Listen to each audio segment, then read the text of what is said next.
Hello, friends. Indeed, karibu sana. This is an edited segment, and today we're talking about something that's really interesting. Most of us think it has to do more of the physical appearance, but well, I can't just wait for you to learn and relearn and unlearn what you have known the entire period. Karibu sana, Shaz. Thank you so much. I am saying Shaz, and everyone is like, why Shaz? Please reintroduce yourself. And I know Shaz is not a part of what you have put out there, but I'd love to introduce you that way. Yeah. There's you, there's the other name I don't want to say, you will say better. Yes. But the reason I'm saying Shaz is because I feel like that's what would best introduce today's topic. Okay. Yeah. Thank you. So go ahead. Thank you so much. Hi guys, I'm Mumbi Tiru, mostly known as Shaz, and I'm happy to be here. I'm a makeup artist, and today we're going to be talking about deep things concerning beauty, not just makeup, but things to do also with us, within us. Yes. Karibu sana. You know why I'm laughing? I'm just like, Guys, I hope you watched the other interview that we did with Chaz. If you didn't, we will link up, just look at the description box. You'll see the other link to the video. Because I know a number of people associate you with real estate and all that. Then you're talking about beauty and they're like doing the appearance or there's more to that. But I'd love to have a deeper conversation on that. So thank you so much for coming again. Thank you for having me. And I'm hoping to have you over again and again. Hopefully, inshallah. So tell me a little bit about your beauty journey. You know, I'm a bit intrigued, considering your upbringing. Yeah, you are a bit different from the rest, and it has its own consequences. By the end of the day, you have turned out to be something different, something phenomenal, for lack of a better word. Okay. Yeah, how has the journey been? Take us back from the beginning of your childhood until now. Thank you. Yeah. So basically, I was raised by a single mom, and we didn't have it all with my mom. We kind of a bit struggled. Our dad was not there, but my dad was okay. But he used to support me and support us. Okay. But you've said something important about beauty and how I look different. Indeed, I did. I look different. Even if you look at my siblings, we totally don't look alike. I am my own kind of breed. So growing up, I had a very good childhood. I played a lot. I loved playing. I used to love laughing. You know, if you just ask Shaz, the people would actually ask, the one who laughs a lot. Take a baby, checker, you know, because I used to love laughing and playing a lot. What happened to that laugh? Like, okay, we'll get to that later. The laugh is still there. I'm a very still jovial soul. No, I see a lot of your serious face though. These days? Yeah. Oh no. Seriously. I've just laughed. Anyways, let me say my mom, my beauty journey started when I was very young because my mom loved beauty. My mom is, and my mom was and is very beautiful till today, and I'm blessed to have her in my life. I can attest to that. I can attest to that. Yes, my mom is very pretty, and I used to love seeing my mom wearing earrings. You know, my mom has always. One thing that you not find my mom without on her face is her lipstick. My mom always had lipstick, so I remember I used to steal her makeups, her earrings, her shoes. I used to love wearing her high heels and walk around catwalk, you know, just trying to play that role of a model and all that. I used to love beauty. I used to love making nails, and I remember the better part of my life, I used to do my own nails when I was very young. I started making hair, you know, like painting lines also when I was very young. But as I grew older, and I stopped like painting, but I, you know, like it's still my job. I have people who do that.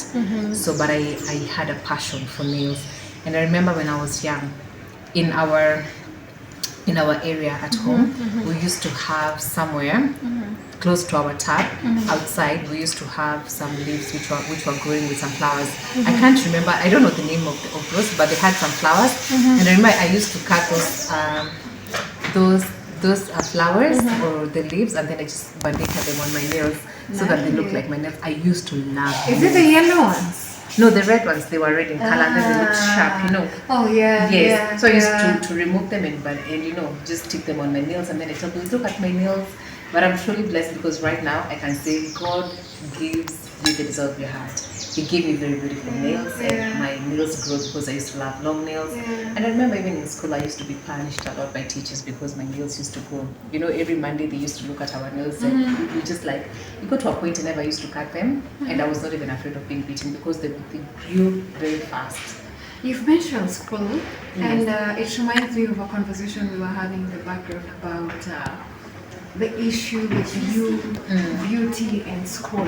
Yes. Tell me a little bit about that. Beauty in school, I would say, personally in school, looking very different. I was not liked a lot by my fellow students because I was, of course, beautiful. And I'm not saying that so that I can make other people feel bad. No, don't be apologetic. It's And okay. you know, like, all right. In school, many students didn't like me. Many friends of mine, you know, they never wanted to be associated with me because they were like, I get a lot of attention and all that. And at the same time, also teachers. I used to have also teachers who used to hate me and actually call me names because of my own beauty. Wow. Yeah, they used to call me, you know, Jonah, when in Brembo sasa tuwezi chako, you know, some very weird things. So I ended up hating now who I was. I started hating myself, you know. And as I was growing up, you know, adolescence, since I was a very jovial baby, when I grew up, now in my time of adolescence, now I became very bitter with life. I became very bitter. Self-esteem. My self-esteem went from here to down, you know, because of how I used to feel. I used to feel so bad that I was so beautiful. And even when someone used to tell me I was beautiful, I never used to see because I was like, other people make me feel bad because of how I look. I ended up becoming being a tomboy because I felt me trying to look like a boy is gonna make my self-esteem go up again, you know, something of that sort. So it continued like that. Of course, that was my primary school journey.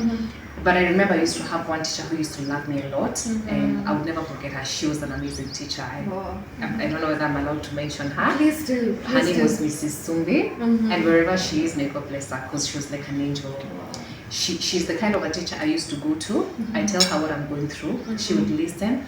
I would tell her maybe I don't have money for, you know, tuition, you know, those remedials and all that. And she told me it's okay, you just come to class because I was bright. It's okay, you can just come and study.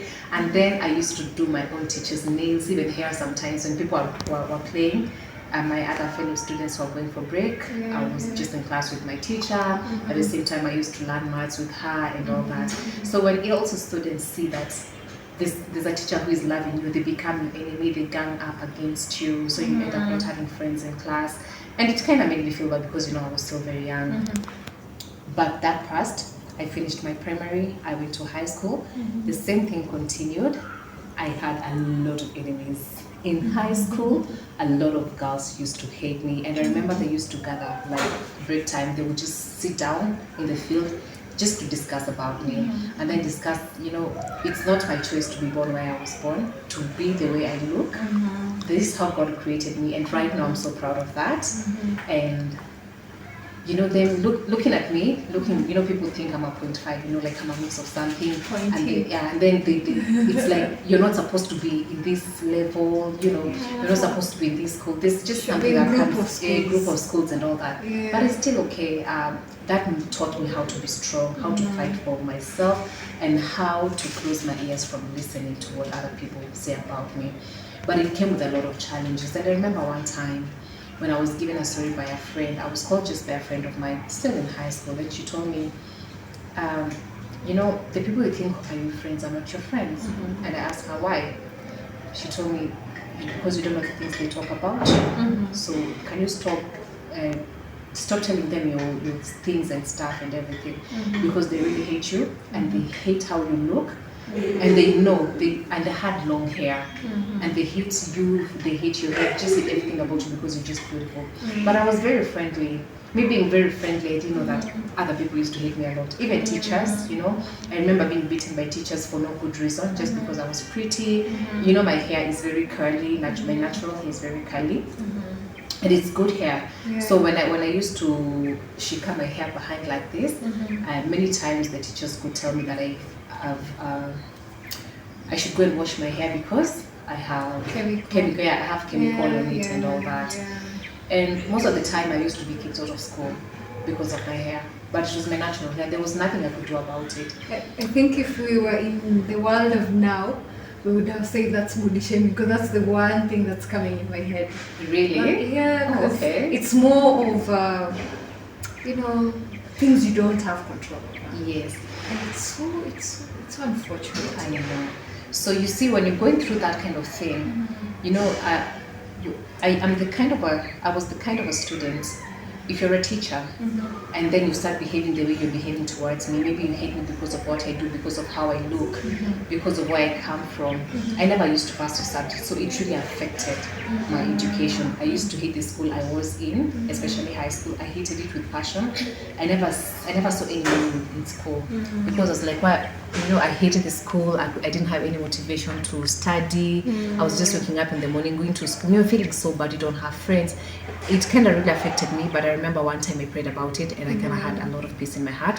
But that one, as I have said earlier, I became very strong inside and I tried to filter and avoid voices talking inside of me, and that came a long way, and I was so helped by the Spirit of God. I think now, at that time when I was going through all that, I now shifted to this other side of getting my comfort, being comforted by the Spirit of God, and it helped me in a big way. At what point did you snap out of it? Like, you realized this thing is affecting me and I just have to be me, I don't have to change myself. At what point in your life did you snap out? It took time after high school. Wow. After high school, yes, it took a while after high school. That's when I was able to snap out of it because I was like, you know what, this is my life, and I lost someone who was very close to me, and I realized how short life is, and why would I live my life minding about what people say about me? At the end of the day, that is our own journey. We are going to die, all of us, one day. And you look back and realize you didn't do so many things because of what people said about you. People will still talk, whether you do good, whether you do bad, people will still talk. But what matters is how you feel about yourself, how you feel about what you do, and what are you focusing on? Where do you want to see your life in the next coming years? What do you want for your life? What do you want to be told about your life when you're gone? Do you understand? Regardless, it does not matter. Yeah. You have to just love yourself, because let me tell you something. I hated myself. I used to hate myself. I used to feel like I'm not worthy of anything. But after high school, and thank God it came back, because I realized I'm a child of God and I'm wonderfully and beautifully made by God and created, But I started loving myself more. Slowly by slowly, I was able to, fight that feeling of low self-esteem, and all that. But at the same time, in my same journey, I had people who supported me.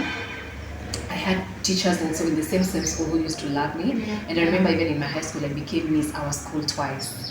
Ooh, yes. Okay. So that was also a very proud moment. And I think actually at that time, that is when I was like, you know what, I don't care what other people say, because at the end of the day, I'm my school. I don't want to mention the high school here, but I was like, you know what, this is the second time I have the crown, and you know what, I'm beautiful, because they saw something in me that these students don't see. And it was a proud moment for me. I love where this conversation is headed, because we're in a society where looks is everything. It's kind of turned into everything, and where everyone wants to be rangi thao, then you hear this and you're wondering, what are people looking for? What's the big deal? Because when you're too light, again, it's an issue. When you're dark, it's an issue. So it's just people being comfortable in their own skin. The current teenagers, I've had sessions in schools with young ones, and you keep hearing conversations of, like, I always encourage them to do notes and write what's bothering them. Then they don't write their names. They just indicate their age and what's bothering them. And one of the things is how they look, how they are viewed by the rest of the people. I just want you to give kind of two advices. First, to those teenagers, especially who are developing, that's when they're discovering they're beautiful, they are much handsome, because it cuts across even the the male species. And also secondly, the parents, because I am sure your mom knew she's doing all she could to raise you well in terms of being bold, audacious, all that. But I'm sure there's a part of your journey she didn't know. What do you feel she would have done differently that other parents can tap into it? I don't know if that makes sense. Yes. Yeah, because I'm sure she gave her all, but at the same time, there's this part of you she did not understand. And probably she misinterpreted it. Yes. What would she have done better? We're not trying to correct her, but at the same time, I'm imagining a parent who believes, my child got it all together. I know of friends who, they're confident about their kids. Anasemanga huyu atakuwa daktari, huyu atakuwa engineer. But they don't know the journey this daktari engineer is going through in high school. And they don't give you that, then you feel like this child has embarrassed me. Yeah? Do you get the correlation? I get it. Yes. Yeah. So I think my mom did her best. Honestly, if I'm to say I wanted my mom to do something different, what she did is what she knew. And I cannot change it because already time passed. And what she did was the best she could do at that time. Do you understand? Yeah. There's nothing I would tell her to change. Maybe at the time I could feel maybe she would have done something totally different, but that is what she knew. Do you understand? Because I know if she knew something better, she would have given it to me because she loves me and she's my mom. Exactly. At the same time, even her, she was battling her own issues, you know. Yeah, so you cannot judge. I'm just very graceful and happy that she's my mom, and whatever she taught me. What she didn't teach me, I was taught by the world, and it's benefiting me today. I like that. Yes. So, for the parents, I still hit it back to parents. Okay. Is there something that can be done? Having you seeing it things as they are in black and white. Yeah, mommy did the best she could do. But parents now, do you feel like there's something they can do to, is it words of affirmation? Is it, what is that one thing you feel that you get the best out of the children? Very important. You said words of affirmation. Affirm your children first before the world affirms them. Do you understand? Tell your baby girl she's beautiful. Tell your baby girl she can make it. Tell them they're bright. This is not the time for you to start making your child feel very useless about their lives, you know? Because what we have to do right now as a world, and especially where we're headed, is encouraging one another. Encourage your child. Tell them they're beautiful, because if you raise your child telling them how ugly they are going to grow with that thing. And let's say, for example, you have told your child she's ugly or maybe she's useless for and like... even men. Even men, you know. Enough. Exactly. If you told them they're useless for like 15 years, maybe 16 or 20 years or whatever, by the time that thing comes out of their mind, of their subconscious, it's gonna take some time. And that is why we end up having a society where children, we have a lot of crimes because they don't see any other thing to do, because at the end of the day, they feel useless. Do you understand? So as a parent, just try your best, pray for your children, teach them the ways of God, and at the same time, encourage and love them. Be on their side. Even when you go to school, be on your child's side, because I have been in a situation where I have been stigmatized by teachers, and maybe my mom could not understand. So right now, as a person I am today, I used to tell myself, if I get my child of mine, my child or my baby, I will always be on their side, because they are my children. I will not be on the other party's side. I will listen to the story and be on my child's side. If I'm to discipline, I will discipline. But I will not call my child names when people are there. Not even when people are there, just even if we're just the two of us. I will just sit them down, understand what the problem is, and we try to work on it to make them feel better. And even as we started some few minutes ago, you mentioned about kids who maybe have low self-esteem, especially teenagers, girls, and you mentioned something and said maybe they start viewing themselves on how people view them. How people view you, that's their own. Because everybody has their own damage. And then if you look at people who view you badly, people who say nasty things about you, these are people who don't have anything at all. They don't have their life put together. They're battling their own demons. So when you start listening to what they're saying about you, you will not go anywhere. Because if you let it get inside of you, you'll just be like a paralyzed person. You'll not be able to move on because it's weighing you down. All your energy you gave it into the negativity. Why don't you try, when they say bad things about you, why don't you try to incorporate that to make yourself even more better? When you give it lemons, Make a lemon. thank you so much. So yeah, exactly. So views of other people, that's their own, and everybody has a right to their own opinion. Let everybody talk how they want to talk, but you know what you want, because at the end of the day, if you become broke because you're listening to other people, now who's going to help who? Yeah, do you understand? yeah. So Before we wind up, by the way, are you intending to this beauty thing? I know it's something you're passionate about, but are you intending to take it more seriously? oh yes, Tell us a little bit about that. I don't want to talk deeply about it, but there's something I'm working on. There's an idea I have, and I'm still on my research process. And once I get whatever I want to get, and if I know how I'm gonna get that particular thing, then I'm going towards it, and I will tell it to the world. Chick, you need to give us beauty tips, because you know, River Road has all the beauty tips, and people are really messed up. Yeah, and also people just being okay in their own skin, you know, is something, but it's a whole lesson and a whole conversation. So I'd love to hear more of that, and I pray that God opens ears for you. When it's ready, please let me know. I will. Let me know. I will. Issues with skin are my personal favorite, and you know that. Yes. Yeah, so I'd love to get to hear that. Yeah. No, beauty is a wide conversation, but before I divert into all the other things and clear up with Lisa, what else do you do? Do you specifically do something on beauty apart from yourself? You know, the self-love and pushing that energy to the entire universe.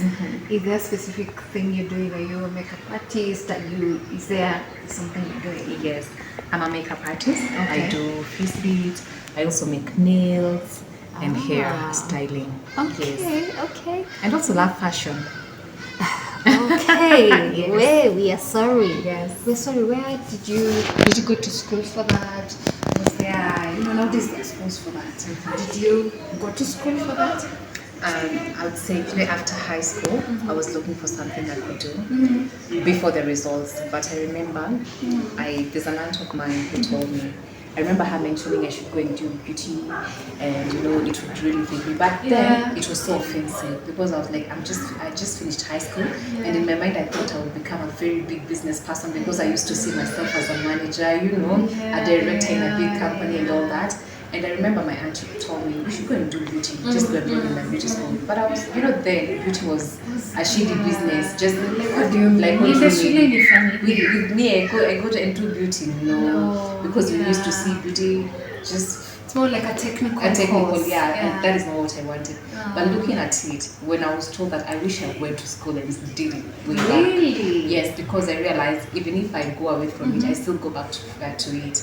I make my friends. I love styling my friends. When they come, their eyebrows don't look nice. I want to make their eyebrows. I want to give them a lipstick. I just want to see my friends looking nice. And beauty is very diverse, and I wish I did it, but even right now I'm still doing it, and I'm so happy about it. It's just the other day that I went to just to learn a few things in school, just to touch up on a few things on beauty. Wow, that's lovely. How can people reach you? And are you comfortable sharing your personal number? Or because you said you're a makeup artist, that's a whole diverse thing.